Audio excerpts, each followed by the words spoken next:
5 years after I broke up with my childhood sweetheart, Jason Thorne, my ALS progressed to its terminal stage.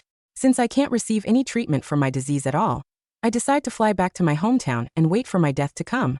Meanwhile, Jason has been dating a woman named Freya Tyler for 5 years. In fact, they are about to get married. Freya is even pregnant with Jason's child. We bump into each other in the hospital's garden. When Jason sees the blanket around my shoulders, he scoffs at me.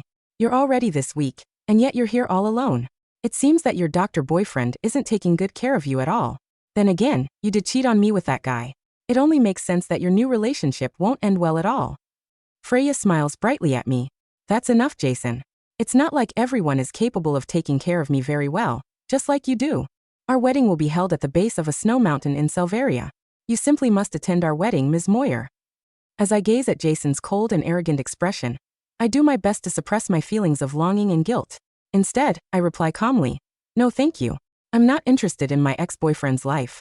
I'm only staying here for a short while. In the future, I will never come back ever again." Jason merely huffs before turning on his heel and walking away. But when I depart from this world, he loses his will to live too. Chapter 1. Janice's POV. 5 years ago, I was injured while skiing and was unexpectedly diagnosed with amyotrophic lateral sclerosis. After forcing myself to break up with my childhood sweetheart, Jason Thorne, I went abroad for treatment. Yet Jason believed that I had fallen for someone else, and his love for me turned into resentment. When we met again, he was about to marry someone else at the foot of the snow-capped mountain where we had skied together countless times. He clearly hated me to the core, so why did he seem utterly shattered when he learned of my death? "I'll never come back again," I said coldly. Jason's gaze darkened. "Good. That saves everyone the trouble." As soon as he finished speaking, he grabbed Freya Tyler's hand and walked away without looking back. If I had known Freya would be at this hospital for her prenatal checkup, I would never have agreed to Zane Gilmore's suggestion to come here for a retest. Zane was my attending physician and had extensive expertise in ALS research. 5 years ago, he had been the one who advised me to seek treatment overseas. "Janice, why are you crying?" Zane asked. He strode over, shoved a hand warmer into my hands and complained, "You were the one who insisted on basking in the sun outside. How did you end up in tears?"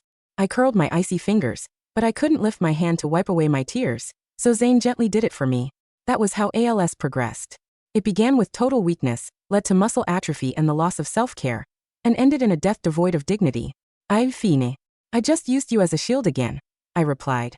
After 5 years of daily contact, Zane was more than just my doctor. He was also my friend. Zane smiled helplessly. "You've used me as an excuse often enough. I'd rather it be more than that to you." As he spoke, he lifted me into the wheelchair and carefully tucked the blanket around me. I remained still without saying a word, pretending not to understand the implication behind his words. At that moment, laughter came from behind me. Freya had returned. "Janice Moyer, you're quite the charmer. Even with a terminal illness, you still managed to captivate your doctor. When you're buried, do you think the funeral home staff will fall for you too?" If I could move freely, I would have stood up and punched her. "Freya, if you can't say anything decent, you might as well keep your mouth shut." Zane stepped in front of me and warned, "Ma'am, if you're here to cause trouble, security will be here shortly." Freya rolled her eyes dramatically, a sharp contrast to the poised image she maintained in front of Jason. "I'm just going to say a few words and leave, so stop threatening me with security." She said to me, "Janice, Jason and I are getting married soon. Whether your illness is cured or not, I hope you'll keep your promise from 5 years ago and stay as far away from him as possible." 5 years ago on Christmas Day, Jason and I were injured while skiing in Selvaria. He suffered multiple external injuries and a comminuted fracture of his right arm while trying to save me, whereas I was unexpectedly diagnosed with ALS at the hospital. Back then, Freya was only Jason's assistant. While Jason was still unconscious, she cornered me outside the hospital room, crying as she spoke, "Ms. Moyer, no matter how busy Mr. Thorne is, he goes skiing with you in Selvaria every Christmas. But are you aware that he lost over $100 million in business this year because of it? Not to mention that he's unconscious right now. The company has no one in charge, and the shareholders are already eyeing his position. On top of that, you've been diagnosed with ALS, which can't be cured. Mr. Thorne is loyal and devoted. He will certainly stay by your side for treatment, but you're going to destroy him if you involve him like this. I'm begging you. For Mr. Thorne's future, don't tell him about your terminal illness. Otherwise, your condition will drag him down. Ms. Moyer, please leave him." At first, I was furious at her words. Jason and I grew up together, and had long been the most important people in each other's lives. Who was she, a mere assistant, to decide our future? Yet when I scolded her and tried to gesture for her to leave, I realized my fingers were weak, and I couldn't lift my arm. Freya looked at me with pity. Ms. Moyer, you love Mr. Thorne so much. Do you really want to die without dignity in front of him? I feel sorry for you. Listen to me. The moment you were diagnosed, you two were no longer a match. Stop exhausting the love between you. If you're going to die, don't drag him down with you. Leave with some dignity. I'll take good care of Mr. Thorne from now on. A mix of emotions swirled inside me, and I fell silent. My mind was flooded with memories of all the sports I had shared with Jason over the years.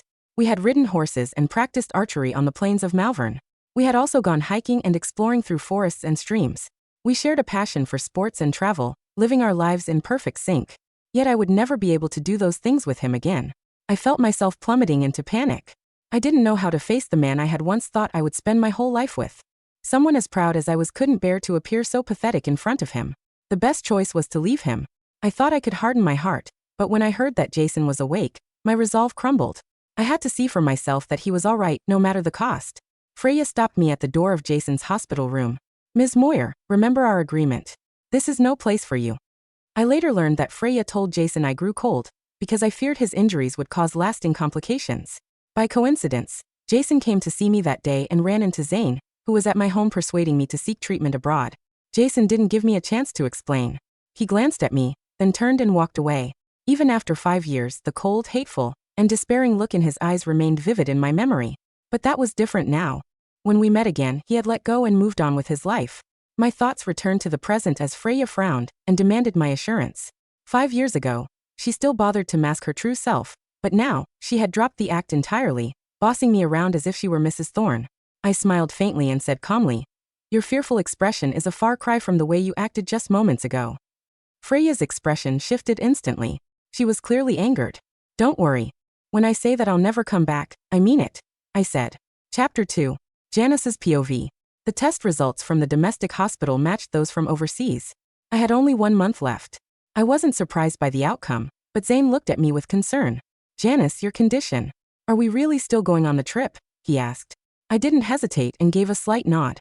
With only 1 month remaining, I needed to say my goodbyes properly.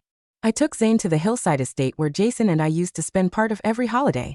In addition to the usual estate amenities, the property even had a golf course. Zane received a call and stepped away to handle work, leaving me seated by the course to enjoy the sun. Seeing the familiar scene I hadn't visited in so long, I couldn't help but remember how Jason and I used to compete here on every visit. The loser had to serve as the other's caddy for a day. Jason was highly skilled at golf, but he always let me win. The man who was decisive and commanding in the outside world always smiled gently before me and indulged my every whim. A golf ball landed near my feet and snapped me back to the present. To my surprise, it was Jason who walked over. "My bad. I hit it off target. Why didn't you move? Are you here to sunbathe?" But how could he have hit it off target? I looked away and didn't respond. Freya hurried over, linked her arm through Jason's, and smiled brightly at me. "Ms. Moyer, what a coincidence. We met again. Are you here for our engagement party?" "Oh, that's my oversight. You declined our wedding invitation, so I assumed you wouldn't attend the engagement party either." Jason patted Freya's hand. "It's not your fault. Some people are just strange. They refuse an invitation when it's offered, but they show up when they're not invited. How ridiculous." I hadn't expected them to hold their engagement party there, and was about to leave. Freya stopped me. "Ms. Moyer, since you're here, why don't you come with us to see some old friends?" I clutched the blanket around me. "No thank you. I only came for a stroll. I had no idea you were holding your engagement party here today." Jason scoffed. "Is it that you didn't know or that you don't have the nerve to see your old friends? Last time we met, you said you had a cold. This time, you claim that you've sprained your ankle, yet here you are at the golf course. Janice Moyer, have your lying skills really gone downhill? Or is all this constant misfortune and illness just karma catching up with you?" Each word he uttered felt like a knife, repeatedly tearing open my wounds that had long since begun to heal. My already pale face turned even more ashen. Zane finished his call and hurried over to stand in front of me. "Mr. Thorne, Janice never wronged you." Fearing that Zane might say too much, I tried to reach out and stop him, but my body betrayed me, and I fell forward. Fortunately, Zane reacted quickly. He caught me around the waist and carefully set me back into the wheelchair. From the corner of my eye, I saw Jason take 2 hurried steps toward me. But once I was seated, his expression returned to its usual detachment. Just as he opened his mouth to speak, someone interrupted him. "Janice Moyer. It really is you." A familiar male voice rang out. I looked up and saw Sean Torres, Jason's best friend. He walked over with a golden retriever, glaring at me with contempt. He said, "You didn't contact any of us after you came back to the country. Is it because things are going so badly for you that you're too embarrassed to face us? Come to think of it, we should thank you for heartlessly leaving Jason all those years ago. Otherwise, he and Freya wouldn't be living their dream life now with just the two of them and their dog." The golden retriever seemed to understand Sean. Once he finished speaking, the dog trotted over to Freya and Jason, nuzzling their legs affectionately. Jason lowered his gaze and bent down to pat the dog's head. He loved dogs, but I was allergic to dog fur, so he had never mentioned keeping one before. It truly was best for him that we separated. Seeing that I remained silent, Sean stepped closer and lowered his voice. "Back then, Jason waited for you in the snow for 3 days and nights, ignoring his own injuries just to beg you to stay. In the end, you left the country without a word. If it wasn't for Freya, he would have ended up disabled for life." Sean stood up for his best friend, brimming with anger. "Janice Moyer, why did you have to come back now, just when Jason is at his happiest? Can't you stand to see him doing well?" I didn't have the energy to deal with the encounter. Sweat beaded on my forehead, and I longed to get away as soon as possible. Just as I was about to speak, a dark figure lunged at me. Chapter 3. Janice's POV. The golden retriever knocked me down, covering my face in dog fur, and sending a glass of water on the nearby table crashing to the floor. Sharp pain surged through my body, and my breath caught from an allergic reaction to the dog's fur. Zane immediately lifted me up, his eyes filled with distress. Jason and Freya rushed to check on the dog. Freya said, "It's soaked from the water. It still hasn't recovered from its cold these past few days. I hope it doesn't get sick again. Oh no, it's bleeding. It must have been cut by the glass." A worried look crossed her face as she turned to accuse me. "Ms. Moyer, even if you dislike me, you didn't have to take it out on the dog. You provoked it on purpose and got it hurt." I was bewildered, but Sean quickly pulled several bags of dog treats from the back of my wheelchair. "You used these to tease the dog, didn't you? Are you trying to get close to it so Jason will look at you again? Keep dreaming." The concern in Jason's eyes vanished completely, replaced by profound disgust. "There's a limit to your lies. Why would we even bring dog treats when we go out?" Zane tried to defend me, but no one believed him. They were all focused on the dog. My breathing became increasingly difficult. I grabbed Zane and whispered, "I want to go home." Zane shot them a glare and pushed me toward the exit, but Jason blocked our path.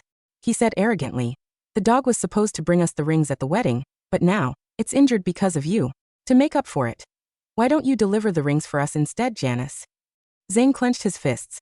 How could you humiliate someone like this? Jason's eyes were my favorite part of him. He used to look at me with such focus and intensity, as if I were the only person in the world worthy of his devotion. But now when he looked at me, his eyes were filled with nothing but hatred. He said, "Otherwise, I must ask you both to stay until the dog has recovered. Ms. Moyer, if you need anything, just let me know. You don't look particularly well." Did he remember that I was allergic to dogs? But I wanted nothing more to do with him. I'll do it. I agreed without thinking. All I wanted was to leave as soon as possible. The people around me burst out laughing. Some said that I had come back because I couldn't make it abroad. Others claimed that I returned to win Jason back, now that he was about to get married. In their eyes, I had become the desperate ex-girlfriend who was willing to do anything to please Jason. It didn't matter. Soon, I wouldn't hear any of it anymore. They could say whatever they wanted. Zane was furious. "You know full well that your body can't handle long flights. So why did you agree to such an unreasonable request?" I had taken my allergy medication and regained some strength. "It's not for him. I just want to go see that snow-capped mountain again." Zane said nothing more, and turned to arrange a private jet to Selvaria. I closed my eyes as the sprawling snow-capped mountains of Selvaria drifted into my mind, along with a small cabin glowing with warm yellow light at the foot of the mountains. I remembered racing Jason down the ski slopes. After having our fill, we returned to the hotel to shower and change, then went down to the bar for a drink, and sat there the entire evening. Jason had also invested in a ski club in Ravith, where a photo wall was dedicated to documenting our moments. Once, he was emboldened by the alcohol and asked me, "How about I propose to you in front of this wall someday?" I laughed and pushed his face away. "Who said I'd marry you?" Back then, I had always spoken the opposite of what I felt. In my heart, I had already decided that I would marry him or no one. Looking back now, it seemed that I hadn't broken my word. The plane landed smoothly in Selvaria, and Zane gently woke me up. "We're here. I'll have someone to take you to the residence first. Dr. Barnes will arrive in an hour. I'll wait for him at the airport." William Barnes had been my attending physician while I was abroad, and was also a close friend of Zane's. He was familiar with the hospitals in Selvaria. I nodded and followed the staff toward the car, but before we reached the exit, Sean blocked our way. "Ms. Moyer, you're right on time," he said. Chapter 4. Janice's POV. Since we've run into each other, let's head out together, Sean said. Running into Sean here was a stroke of bad luck. I declined coldly. No thanks. I have a ride. Today is the pre-wedding party. You've already agreed to attend the wedding, so skipping the party would make us look bad. Or is what they say true? Do you still have feelings for Jason and can't even bear to look at him? Sean didn't give me a choice. As soon as he finished speaking, he had his men shove me into the car. We arrived at a bar with deafening music blasting inside.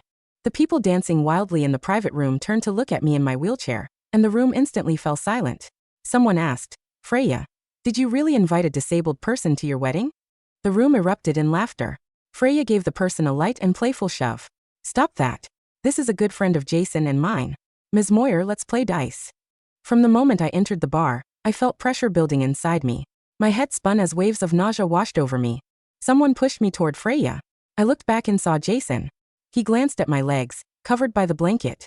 Is that sprained ankle still not healed? I hope there isn't some other problem. Freya laughed and cut him off. Jason, you're teasing Ms. Moyer again. Ms. Moyer, Jason's just like that. He's blunt with everyone except me. Don't take it personally. Let's play dice. The loser drinks. I pressed my lips together and stayed silent. When I lost, I forced myself to pick up the glass and drained it. The harsh liquid burned its way down my throat, making my blood boil. I set the empty glass on the table and stared at Freya. A surge of stubbornness and refusal to accept defeat rose within me. Again. After a few rounds, I lost almost every single time. That was only to be expected, given how weak my hands were. They pushed another drink toward me, but I could no longer lift the glass. I nudged the glass away with my fingers. No, I'm done. Freya smiled. Ms. Moyer, it's fine if you don't want to play, but the rule here is that if you can't drink, you have to take off a piece of clothing or dance. Even without thinking, I knew she was deliberately making things hard for me. I couldn't even manage half of what she asked. If this were 5 years ago, I would have drunk them all under the table without flinching. Back then, no one dared to bully me. Now the person who once stood by my side felt worlds away. From the corner of my eye, I saw Jason leaning against the couch with his arms crossed. He watched us with total indifference, as if this were nothing more than a joke. Freya's grin widened. Do you want to drink or dance? Make a choice, Ms. Moyer. Just then Jason's phone rang. He gave me a long look before getting up to answer it. My body reached its limit. I forced my eyes open, twisted my lips into a sneer, and whispered, in your dreams. Can't you hear what I'm saying? I said that I'm done. Freya's expression shifted instantly, and she slapped me hard. Why didn't you die abroad? Are you tired of living? If you won't die on your own, I'll make sure you do. Suddenly, a cold bottle was shoved into my hand. The moment the door opened again, Freya grabbed my hand and smashed the bottle against her own head. She shrieked hysterically. Jason, save me. Chapter 5. Janice's POV. After a brief commotion, Jason rushed over and shoved my wheelchair aside. He then scooped up Freya and headed for the exit. My body went limp. I watched through gritted teeth as Jason held Freya with such tenderness. My eyes met her smug gaze, which seemed to say that she had won.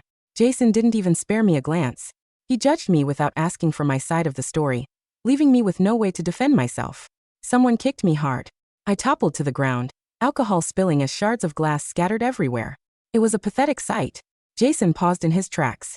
Freya clutched her head with one hand and her stomach with the other. Jason, I really don't know what got into Ms. Moyer. She suddenly swung that bottle at me and said she wanted to kill me and the baby so you could never be happy. It's fine if she hates me, but I don't understand why she would hurt our child. It hurts so much, Jason. Am I going to die? I lay on the ground with the wheelchair pinning me down. Shards of glass sliced into my skin, and the sticky liquor made the wounds sting even more, but I didn't have the energy to call for help. Sean, get Janice to a hospital. I'll settle the score with her later. Jason's voice faded into the distance. In a daze, I met Sean's sly and mocking gaze. Janice, I'm not like Jason. I won't keep falling for your tricks. You almost succeeded again. Jason actually wanted to postpone the wedding just because you came back. Fortunately, he won't be delaying anything. I'll make sure he never sees you again. I wanted to scream at Sean in rage. He was Jason's best friend, but we had also known each other for years. How could he be heartless enough to treat me this way? Still, I couldn't say a word. I felt as though someone stuffed me into a box and tossed me into a frozen wasteland. At first, everything felt freezing.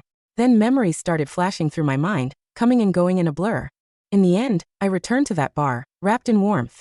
Jason asked me, Janice, how about I propose to you here someday? This time he received no answer. Jason's POV. I took Freya to the hospital for a full checkup. Once I confirmed there was no major issue, I contacted Sean. How is Janice? Sean replied. Don't worry. She's not going to die. My temples throbbed. Which hospital is she in? I need to ask her why she tried to hurt Freya. Sean hesitated. Tomorrow's your wedding. Just wait until after the ceremony to ask her. Before I could think further, Freya woke up and clung to me, refusing to let go. I felt a sense of helplessness. I regretted letting my guard down that night. I had drunk the spiked wine, which led to Freya getting pregnant, leaving me with no choice but to take responsibility. I wanted to demand answers from Janice about why she returned, why she looked so miserable, and why she wanted to harm my child. I told myself I could ask after the wedding. There was still time. By the next day's wedding, Freya had recovered considerably. We walked into the church arm in arm, presenting a picture of perfect happiness. Suddenly, there was a commotion outside. Zane burst in, covered in snow, and slammed his fist into my face. He screamed, Why? Why did Janice die out in the snow? Chapter 6. The White Wedding. Jason's POV. The punch didn't hurt. Not really. The physical sensation, the metallic taste of blood, the throbbing in my jaw, felt distant, like it was happening to someone else. What shattered me was the silence that followed. The organ music had stopped. The whispers of the guests died instantly. Freya screamed, clutching my arm, her nails digging into my suit jacket. Security. Get him out of here. He's crazy. Freya shrieked, her voice shrill and terrified.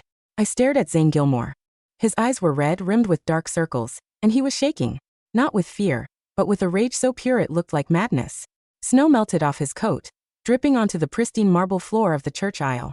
What did you say? My voice came out as a hoarse rasp. Zane didn't look at Freya. He didn't look at the security guards rushing toward him. He stared only at me. I said she's dead, Zane choked out, the words tearing through his throat. Janice is dead. She froze to death in the wasteland behind the cargo depot. Alone. In a wheelchair she couldn't move. Liar. I whispered. It was a reflex. A defense mechanism. She's in the hospital. Sean said she was fine. She's just trying to ruin my wedding. Zane laughed. It was a broken, wet sound. Sean? You're trusting Sean. He stepped forward, ignoring the guards. Janice couldn't walk, Jason. She couldn't lift her arms. She couldn't hold a glass of water. She had ALS. She's been dying for 5 years. The world tilted. ALS. The acronym floated in the air, disjointed and nonsensical. No, I said, shaking my head. She cheated on me. She left me for you. She was skiing. She was playing golf yesterday. She sat in a chair.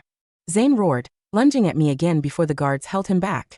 She sat there because her muscles had atrophied. She didn't hold the club. She watched you. She didn't drink that wine at the bar because she wanted to.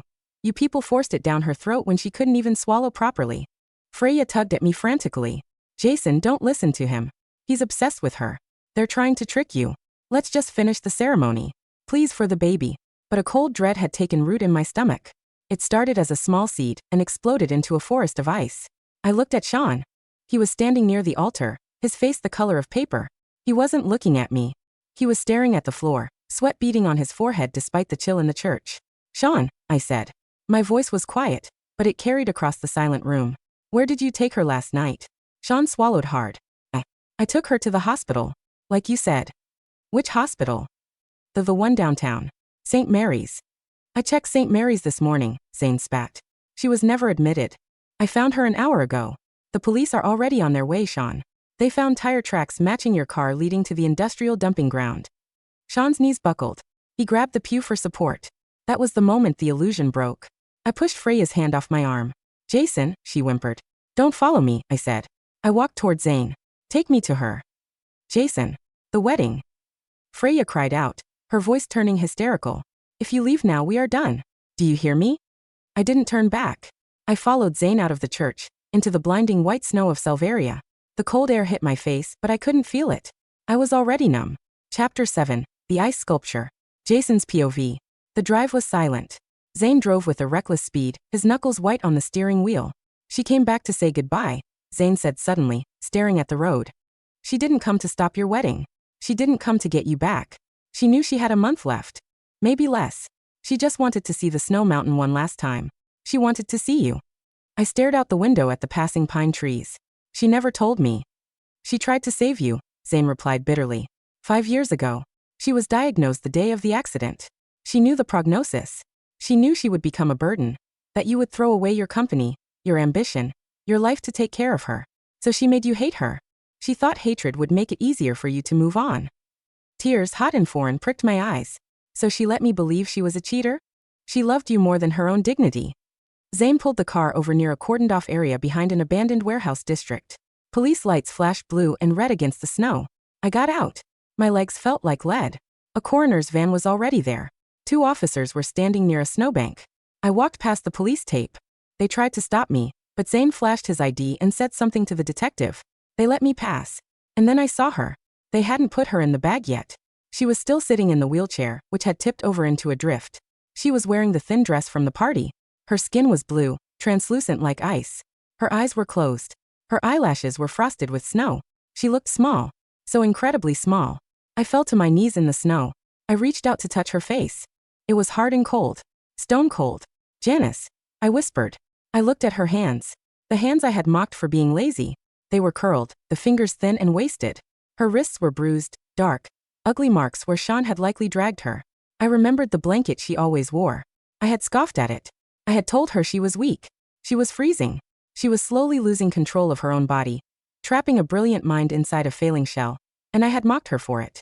You're already this weak. I heard my own voice echoing in my head.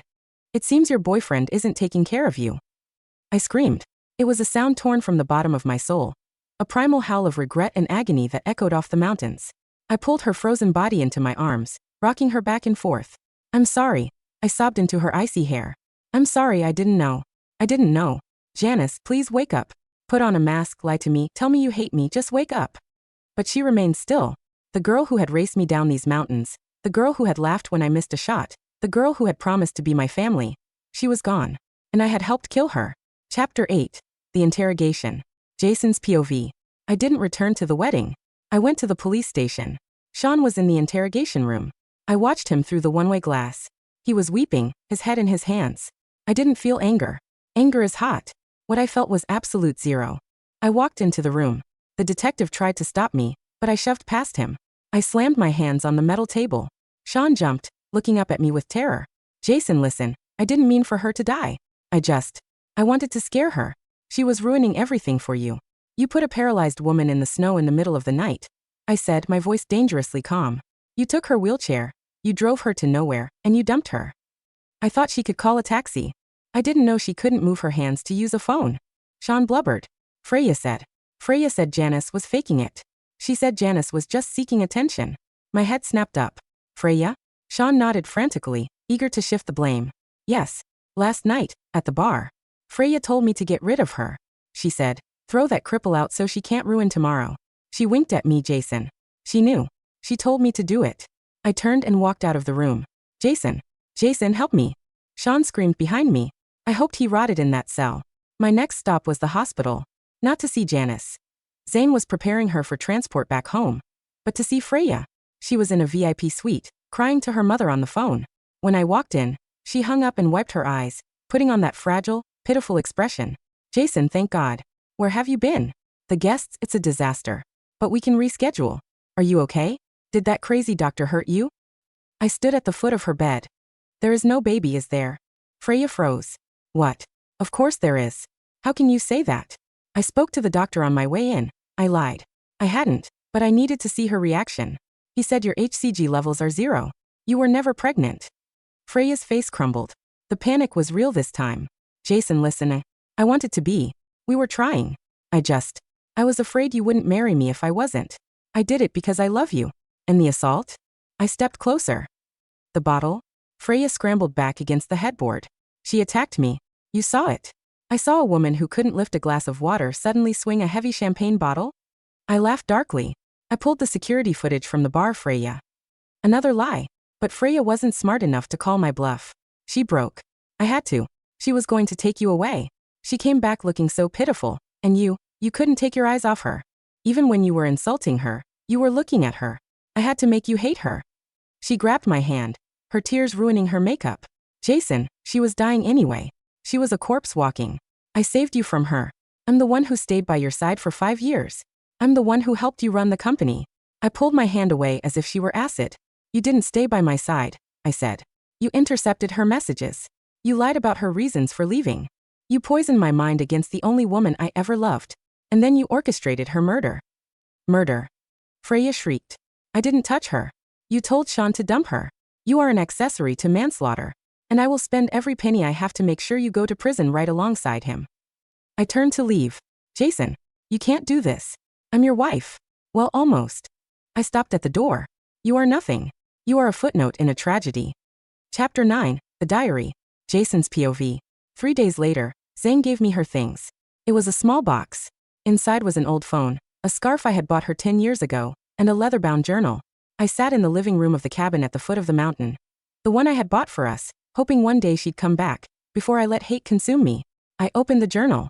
The handwriting at the beginning was strong and familiar. December 25th, year 1. The doctor says it's ALS. 3 to 5 years. Jason is in the next room with a broken arm.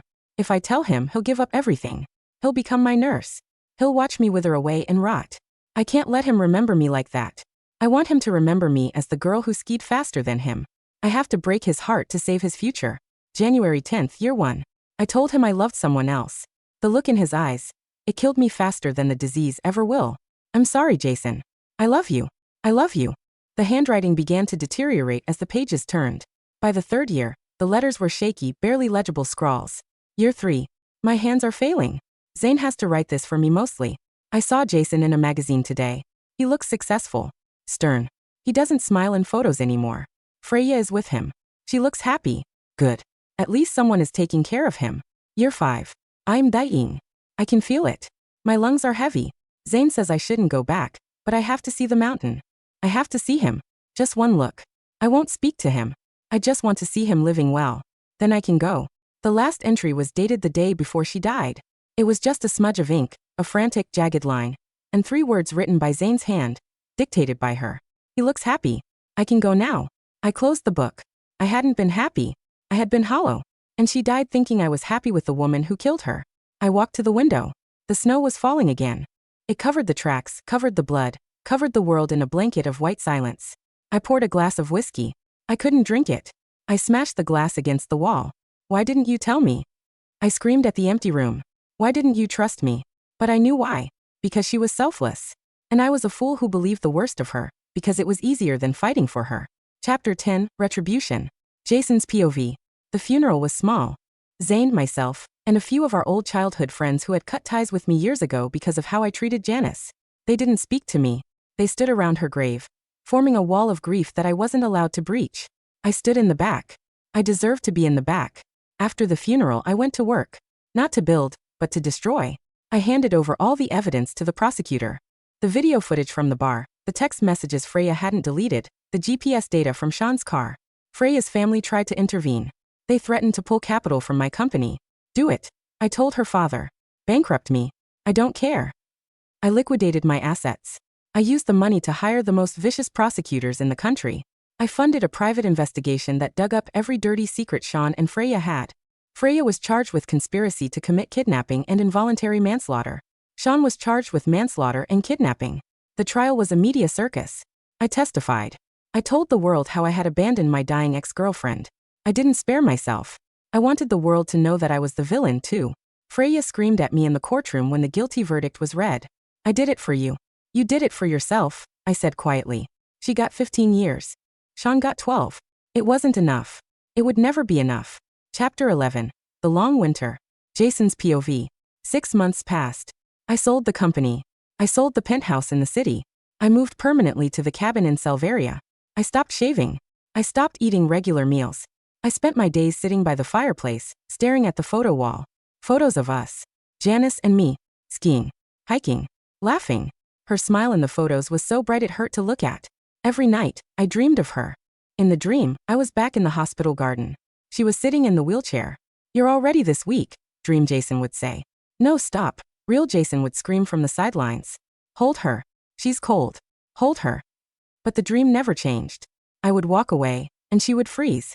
I started hallucinating. I would hear her wheelchair squeaking in the hallway. I would smell her shampoo, lavender and pine. One afternoon, I sat in the garden where we had met that final time. The flowers were blooming now, mocking me with their life. I'm not interested in my ex-boyfriend's life, she had said. She lied. She was interested. She just wanted to spare me the pain of her death. You spared me nothing, Janice, I whispered to the wind. You left me behind with the guilt. That's a fate worse than death. Zane came to visit once. He looked older. He stood on the porch, refusing to come in. You look like hell, Jason. I am in hell. Zane sighed. She wouldn't want this. She wanted you to live. That's why she did it. She didn't know me, I said, pouring another drink. She thought she was saving my future. She didn't realize she was my future. Zane didn't argue. He left a box of her favorite tea on the railing and walked away. He knew I was beyond saving. Chapter 12. The Summit. Jason's POV. The anniversary of her death arrived. The snow was heavy this year. A blizzard was warning, but the sky was a strange, bruised purple. I dressed in my ski gear. The same gear I wore 5 years ago. It hung loose on my frame now. I had lost 30 pounds. I took her urn. It was small, made of white marble. I locked the cabin door. I left the keys under the mat, along with a letter. It wasn't a suicide note, really. It was a will. Everything I had left, the remaining millions, was to go to the ALS research foundation Zane worked for. I began the climb. The ski lift wasn't running due to the storm warnings. I hiked up. My boots crunched in the snow. The wind whipped at my face, stinging like needles. My lungs burned. My legs screamed. But I kept going. I reached the peak. The place where we used to stand before racing down. The view was usually breathtaking. A panorama of white peaks and green valleys. Today, it was a swirling vortex of white mist. It was freezing. Just like she had been. I sat down on the edge of the cliff. I opened the urn. You wanted to be here, I said. The wind snatched my words away. You wanted to see the mountain. I scattered her ashes. The gray dust mixed with the white snow, swirling around me before drifting down into the abyss. I'm sorry I was late, I whispered. The cold was seeping into my bones now. It started in my fingers and toes. A numbness. It wasn't painful. It was actually quite peaceful. I remembered what Zane said about ALS. How the muscles stop working. How you become trapped. I lay back in the snow. I didn't try to ski down. I didn't try to find shelter. I looked up at the sky. The snow fell into my eyes, melting on my lashes. My body began to shut down. The shivering stopped. That was the sign of hypothermia setting in deep. A warm, fuzzy feeling spread through my chest. My vision blurred. The white snow began to glow. Suddenly, the wind seemed to stop. The howling silence faded. I saw a figure standing over me. She wasn't in a wheelchair. She was standing tall, wearing her red ski suit, her helmet tucked under her arm. Her hair was loose, blowing in the wind. She looked healthy. She looked strong. She smiled at me. That brilliant, blinding smile. Jason, she said. Her voice was clear, not raspy. You're late. I've been waiting. I tried to reach up, and to my surprise, my hand moved. I wasn't cold anymore. I got lost, I said. She reached down and took my hand. Her grip was strong. She pulled me up. I stood. I looked down. My body was still lying in the snow, curled around the empty urn, rapidly being covered by the drift. It didn't matter. Janice pointed down the slope. The powder was perfect. Endless, untouched white. Race you, she challenged, a mischievous glint in her eyes. I'll win this time, I promised. She laughed, and the sound was like bells. Try to keep up. She pushed off, gliding effortlessly into the white. I followed her. We skied into the mist, together, leaving no tracks behind. News report. The Selvaria Daily. January 29th. The body of former tech mogul Jason Thorne was found yesterday at the summit of Mount Selvaria. Authorities believe he succumbed to hypothermia during the blizzard. Thorne had been a recluse since the tragic death of his fiancée, Janice Moyer, 1 year ago. He was found clutching an empty urn. In a strange turn of events, rescuers noted that despite the storm, the expression on Mr. Thorne's face was peaceful, almost as if he were smiling.